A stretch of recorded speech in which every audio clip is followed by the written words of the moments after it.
Cette année, EMCI va sortir le plus grand projet de son histoire.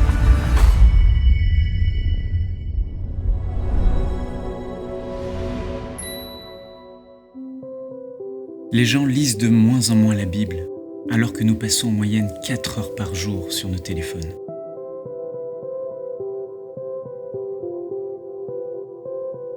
C'est pourquoi nous avons conçu Ma Bible, une application innovante qui vous offre une nouvelle façon de méditer la parole de Dieu.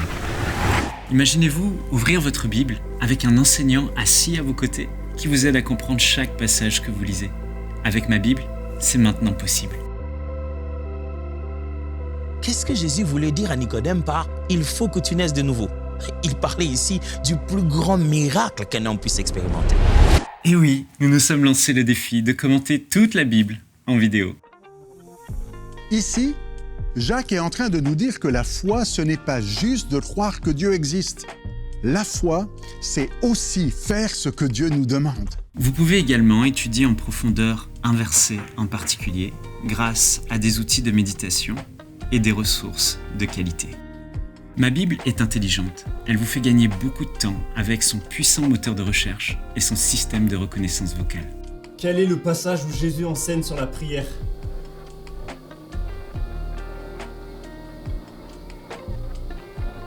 Aussi, à tout moment de la journée, vous pouvez écouter la Bible en audio dans votre version favorite. Psaume, chapitre 23. L'Éternel est mon berger.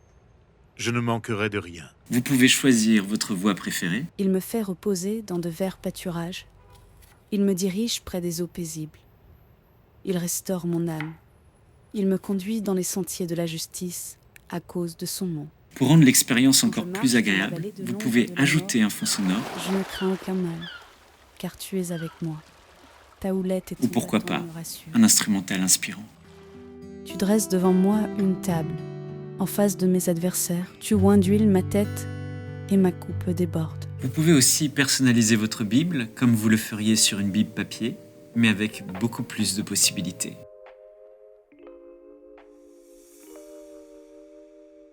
Une autre fonctionnalité que vous allez beaucoup apprécier est celle du parcours.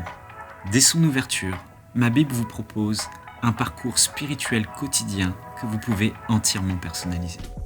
Votre parcours commence avec une courte pensée qui vous encouragera. Fais confiance à Dieu, c'est la pensée que j'aimerais t'apporter aujourd'hui. Quelle que soit la situation que tu traverses, Dieu t'invite à lui faire confiance. Dans 1 Samuel 17, 37, il est dit « L'Éternel qui m'a délivré de la griffe du lion et de la patte de l'ours me délivrera aussi de la main de ce Philistin. » Aussi, le parcours vous propose une fonctionnalité unique qui vous permet de lire ou d'écouter la Bible à votre rythme. Vous pouvez sélectionner un plan existant ou créer le vôtre en fonction de vos objectifs. Pour cela, il vous suffit de choisir un ou plusieurs livres de la Bible et d'indiquer le temps dont vous disposez chaque jour. Un plan est généré. Et voilà, en seulement 28 jours, j'aurai écouté en entier les psaumes et les proverbes. Pour aller plus loin, vous pouvez ajouter à votre parcours nos études interactives. À travers de courts enseignements de quelques minutes, vous pouvez jour après jour étudier en profondeur chacun des livres de la Bible, comme cette étude passionnante du livre de l'Apocalypse que beaucoup ont du mal à comprendre. La Nouvelle Jérusalem est le cadeau suprême que le Seigneur Jésus-Christ donnera à tous ses rachetés. Vous pouvez même proposer à un ami nouvellement converti d'ajouter à son parcours cette formidable étude qui l'aidera à faire ses premiers pas dans la foi. Lorsque tu as reçu Jésus-Christ comme ton Seigneur et Sauveur, tous tes péchés ont été effacés. L'Esprit de Dieu est venu habiter en toi et tu es devenu un enfant de Dieu. Oui, mon ami, désormais, Dieu est ton Père céleste. Pour chaque étude, des quiz thématiques vous aideront à bien assimiler tout ce que vous avez écouté. Enfin, vous pouvez terminer votre parcours en passant un temps de qualité avec Dieu dans la prière.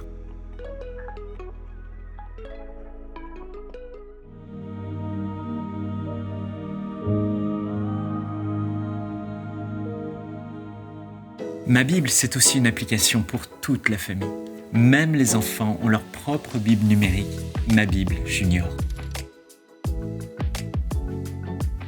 Ils peuvent la personnaliser à leur goût et profiter de nombreuses notes et commentaires bibliques.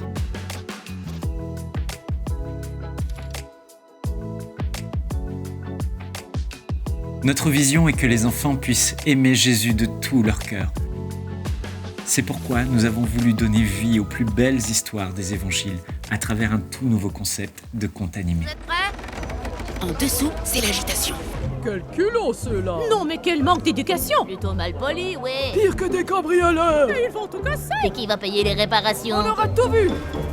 Au milieu du brouhaha, Jésus, lui, reste calme.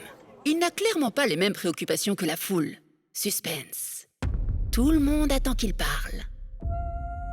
Mon ami, tes péchés te sont pardonnés. Les enfants pourront grandir dans leur foi tout en s'amusant grâce à un parcours quotidien adapté à leur âge. Ils seront encouragés par des récompenses qui leur permettront de collectionner des cartes de leurs héros préférés de la Bible. Ma Bible, c'est le projet le plus extraordinaire sur lequel j'ai eu à travailler. Et je crois sincèrement qu'il va révolutionner la vie de millions de personnes dans la francophonie et bien au-delà. Les fruits de la télévision sont déjà considérables, mais avec ma Bible, Dieu va élargir la vision et multiplier l'impact de MCI. À travers la diffusion de MCI TV sur satellite, nous apportons l'Évangile à des millions de foyers dans plus de 80 pays.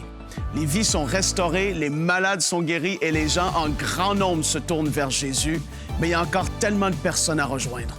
En fait, maintenant que nous sommes bien installés dans le centre MCI, nous voulons foncer plus que jamais afin de faire des nations des disciples.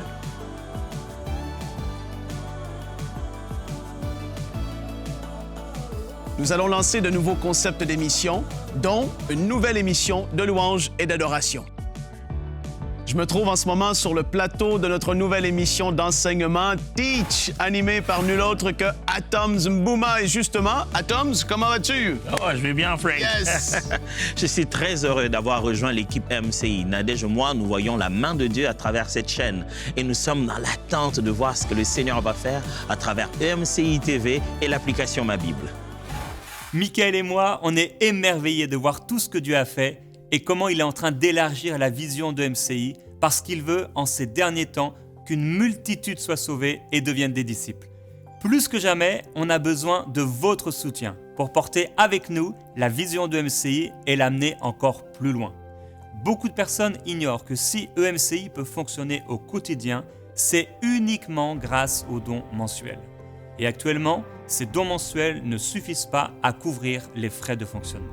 On doit aussi rapidement recruter plus d'équipiers pour finaliser ces merveilleux projets, dont Ma Bible, qui sortira au mois de décembre. Mais surtout pour continuer à faire vivre EMCI et ses projets sur le long terme. Au total, on a besoin de 20 000 partenaires mensuels, 20 000 personnes qui ne feront pas un don juste une fois, mais qui s'engageront chaque mois à soutenir EMCI par un don de 35 € ou plus. Frères et sœurs, j'ai cette assurance qu'une fois de plus, le Seigneur parlera à vos cœurs et qu'ensemble, par la grâce de Dieu, à travers ces merveilleux projets, on marquera l'histoire de la francophonie. Que Dieu vous bénisse. Dès maintenant, faites partie des 20 000 partenaires mensuels qui porteront la vision d'EMCI et qui l'amèneront encore plus loin. Pour faire votre don, rendez-vous sur emcitv.com/20 000.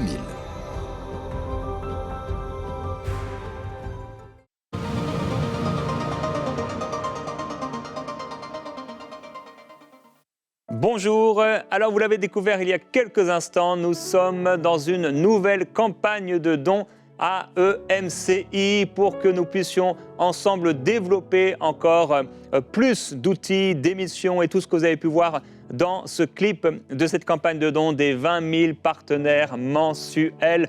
Dieu va faire encore en cette année 2024 des choses exceptionnelles, extraordinaires dans le royaume de Dieu, dans la francophonie et même au-delà. Et Dieu, comme il l'avait fait alors qu'il nous a parlé, c'était en 2004 je crois, en 2004, de faire ce site internet enseigne-moi.com. Ça paraissait quelque chose, c'était juste pour le moment une vision. Et quel fruit extraordinaire. La même chose pour la télévision. Quel fruit extraordinaire. Chaque jour, des centaines de milliers de personnes sont connectées à nos émissions, édifiées, rencontrent le Seigneur. Tant de fruits, tant de bénédictions.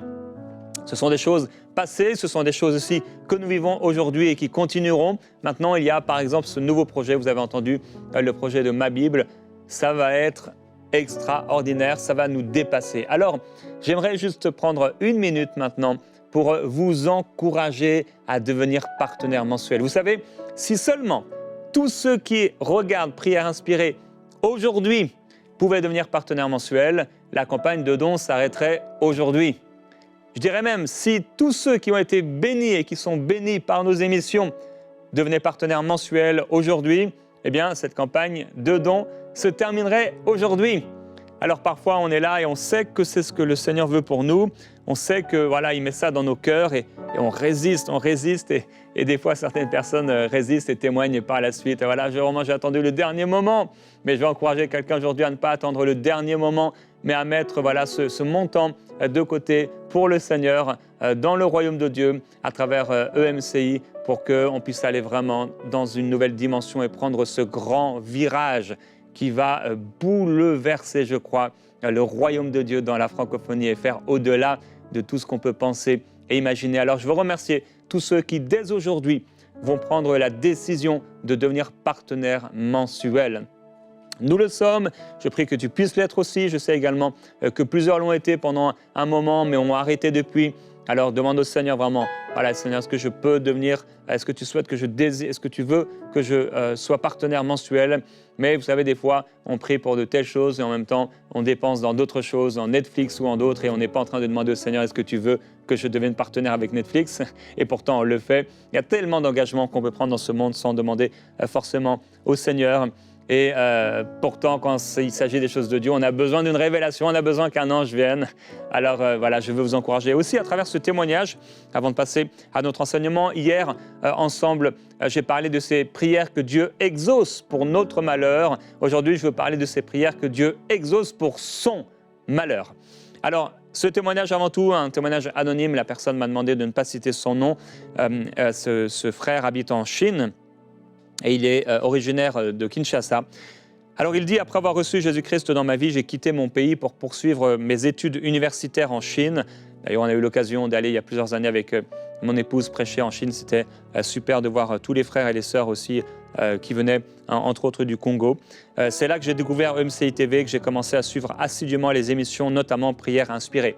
En 2020, grâce à cette chaîne, j'ai été baptisé du Saint-Esprit et j'ai reçu le don du parler en langue. C'est une expérience qui a transformé ma vie et qui a renforcé ma foi. Lors de la campagne des 5000 semeurs, j'ai reçu une bourse universitaire d'un montant équivalent à celui demandé par la campagne. J'ai hésité à faire un don car je voulais garder cet argent pour mes études de master. Cependant, après un temps de prière et de méditation dans mon quotidien, une conviction personnelle m'est venue dans le cœur de faire un don. C'était un véritable défi pour moi, mais j'ai décidé de faire confiance à Dieu.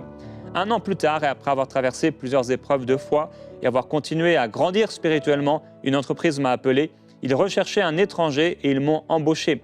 Le salaire me permet de subvenir à mes besoins et de soutenir mes études. Je rends grâce au Seigneur pour cette bénédiction inattendue. De plus, j'ai eu la joie de rejoindre une très petite communauté chrétienne chinoise où le pasteur nous a accueillis chaleureusement. Et c'est vrai que là-bas, ce n'est pas évident.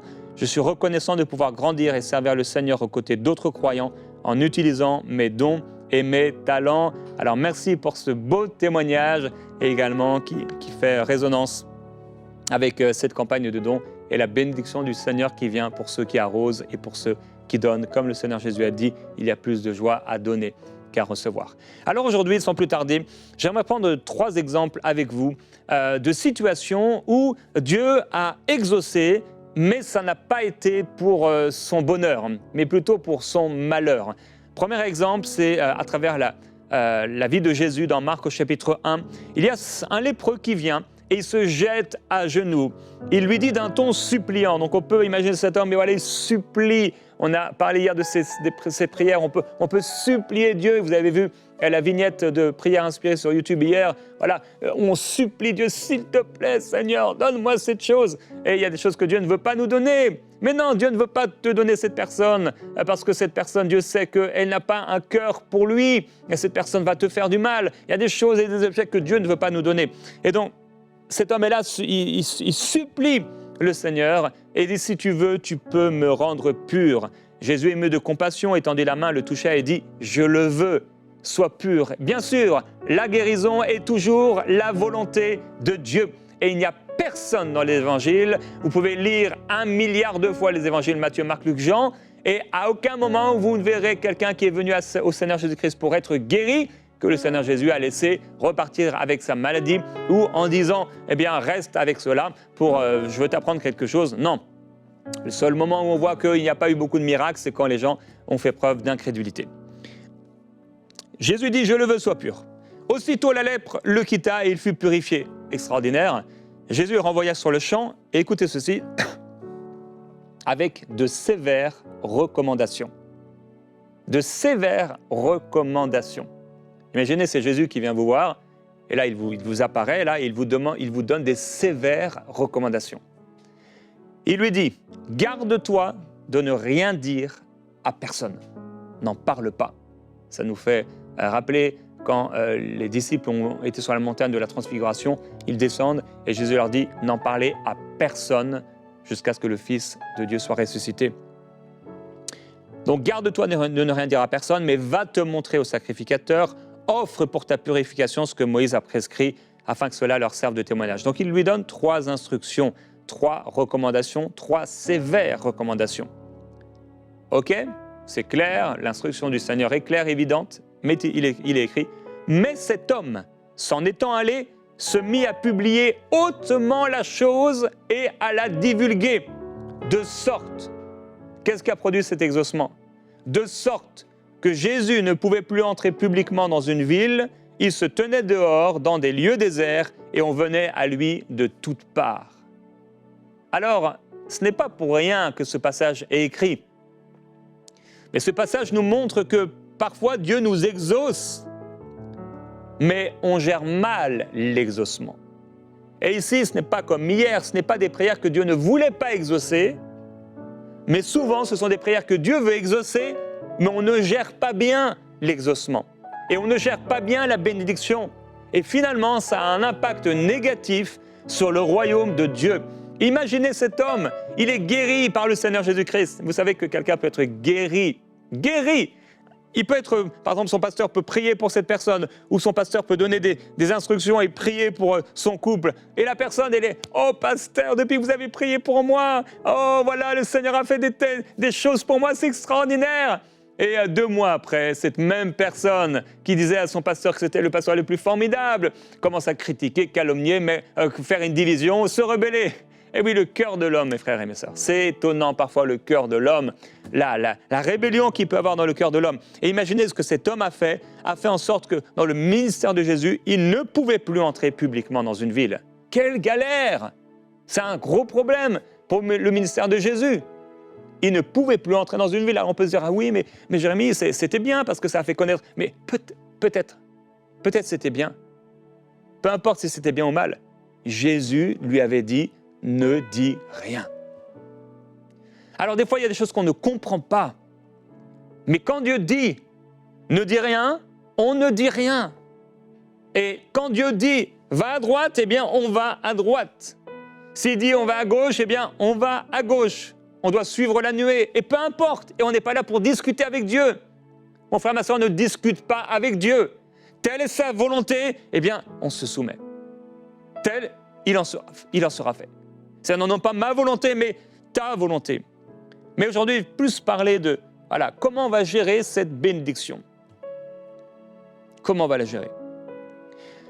Il y a des personnes, ils vont prier pour être guéris. Je l'ai dit, la guérison est la volonté de Dieu. Mais la personne est guérie, et la voilà qui commence à s'enorgueillir. Il dit, ah moi vraiment, voilà, je suis une personne de foi. Ah, j'ai prié pour ma guérison et le Seigneur m'a guéri. Ah non, mais moi j'ai la foi. Et après, ils vont voir les chrétiens malades mais toi, tu n'as pas la foi. Moi, j'avais prié. Et le Seigneur m'a guéri. Bah, c'est dommage, tu n'as pas la foi. Et ils peuvent condamner même, et culpabiliser les gens, et minimiser la foi des autres. Et ça a un impact négatif. Parce que ces personnes, souvent, vont être tristes, vont se sentir mal, etc. Et peut-être même s'éloigner de l'Église. Donc, une personne que Dieu avait guérie, c'était la volonté du Seigneur, elle est exaucée. Mais elle gère mal la chose. Et voilà qu'elle perd un frère, et qu'elle devient une occasion de chute par l'orgueil dans sa vie à cause de cet exaucement. Quelqu'un peut prier également pour que Dieu le bénisse financièrement. Alors Dieu va répondre et Dieu va exaucer parce que Dieu est bon, il pourvoit à nos besoins, il est bon, vraiment, il est bon. Et il pourvoit aux besoins de la personne. Et voilà que la personne, avec tout cet argent, elle devient matérialiste. Et là, il devient avide d'argent. Et il commence à ne plus s'intéresser aux choses du royaume de Dieu. La voilà en train de partir en vacances constamment. Le week-end, maintenant, j'ai de l'argent. Donc maintenant, le week-end, je vais aller à la plage, je vais aller au ski. Parce que, bon, à l'église, c'est pas... Et Dieu t'a béni, et Dieu t'a fait du bien, et Dieu a répondu, et Dieu t'a exaucé. Mais voilà que tu prends cet argent maintenant. Et que ça a un impact négatif dans le royaume de Dieu parce que ça a un impact négatif sur ta foi. Et peut-être même celle de ta famille, celle de tes enfants, celle de tes amis, celle de ton église, là où tu devais servir. Quelqu'un peut prier également pour une promotion, pour une responsabilité dans l'église ou dans son travail, pour un ministère. Et cette personne reçoit cette promotion.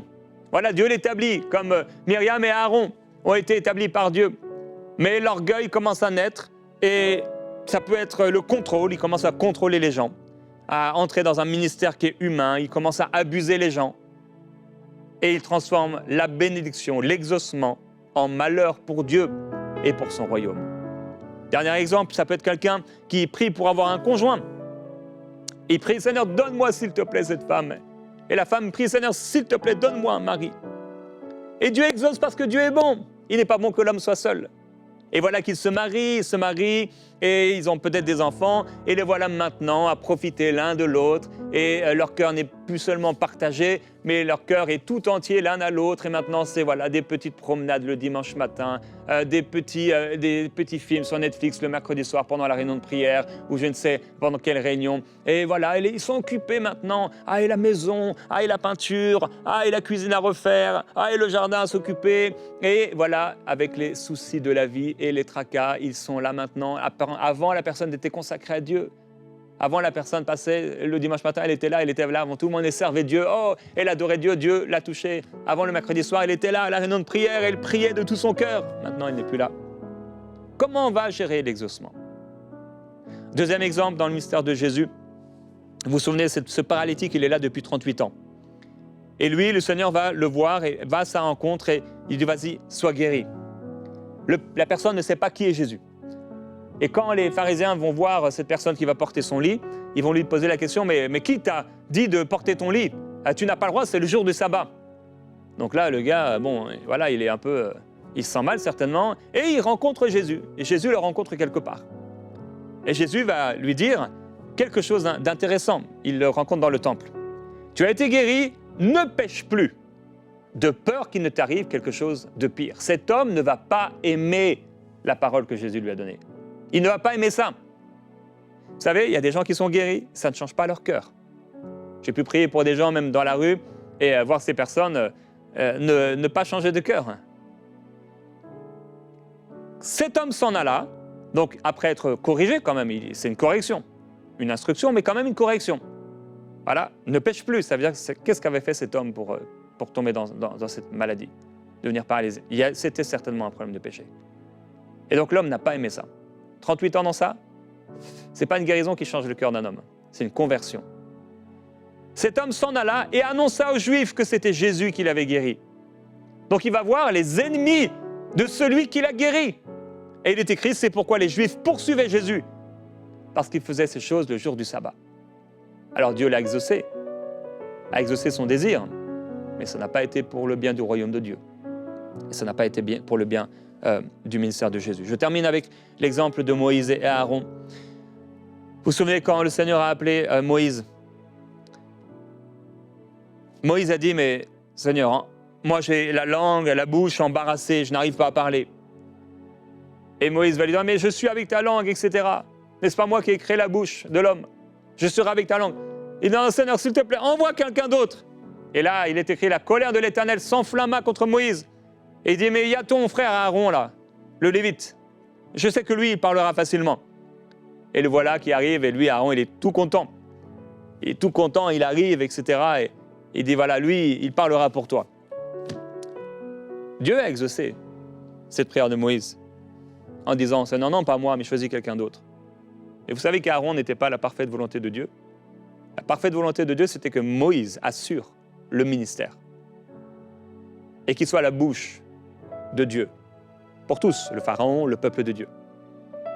Ce Moïse, cet Aaron établi à cause de la prière de Moïse, On le revoit un peu plus tard. Pendant que Moïse est sur la montagne, qu'est-ce qu'il fait?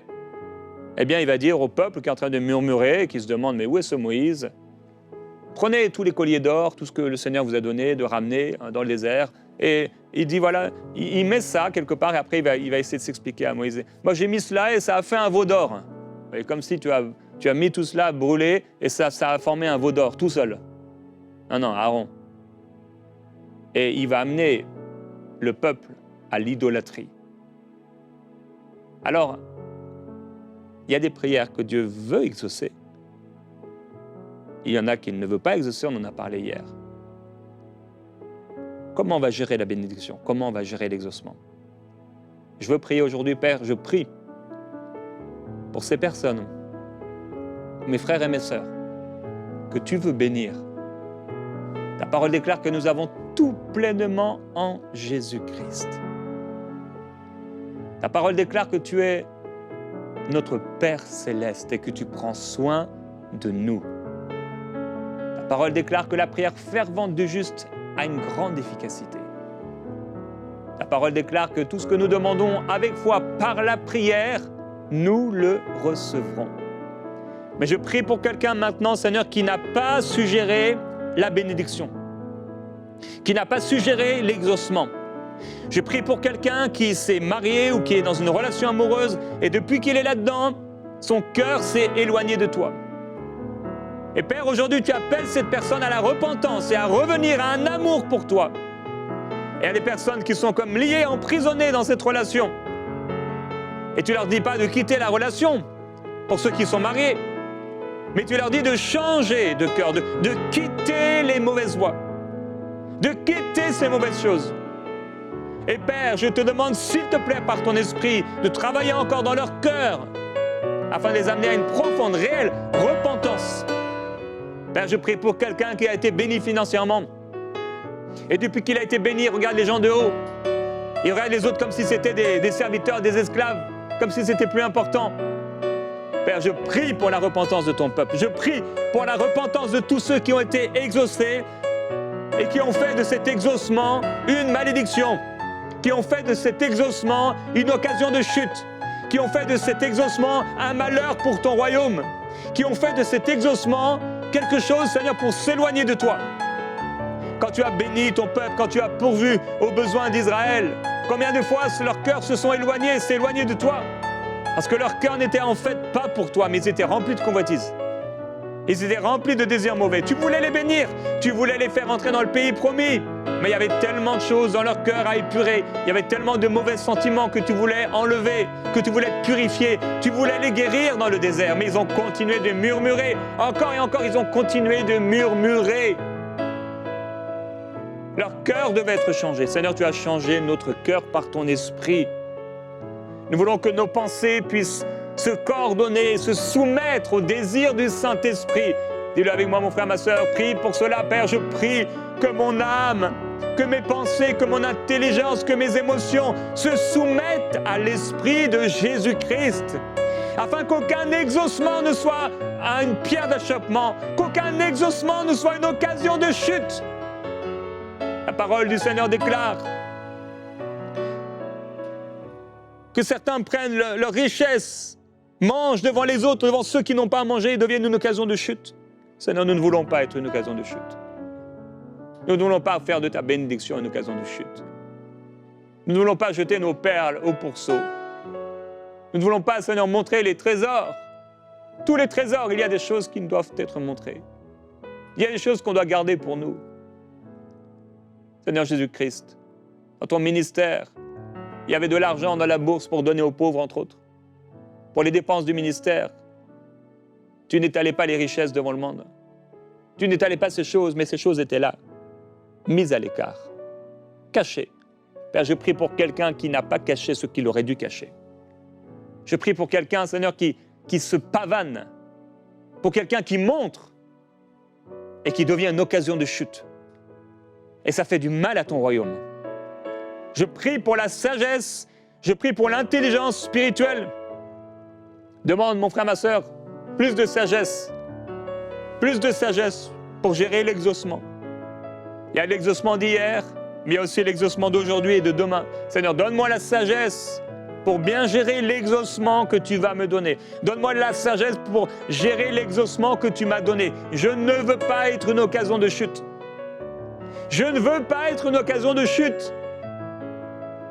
Me goinfrer devant ceux qui sont affamés. Permets-moi, ô Seigneur, de ne pas être celui qui fait tomber les autres. Permets-moi, Seigneur, de ne pas être celui qui maudit, qui amène une malédiction, des malheurs dans ton royaume. Mais permets-moi d'être celui qui, avec l'exaucement, bénit les autres. Qui, avec l'exaucement, bénit ton royaume. Qui, avec l'exaucement, apporte une paix, apporte la joie, donne et fait du bien. Seigneur, je te glorifie et je te remercie pour l'œuvre de l'Esprit que tu es en train d'accomplir cette semaine, à travers ces émissions, des choses profondes dans les cœurs que tu viens purifier, des choses que tu mets à la lumière pour le bien de ton peuple et pour le bien de ton royaume. Je te glorifie, Seigneur Jésus-Christ, et je t'adore. Amen.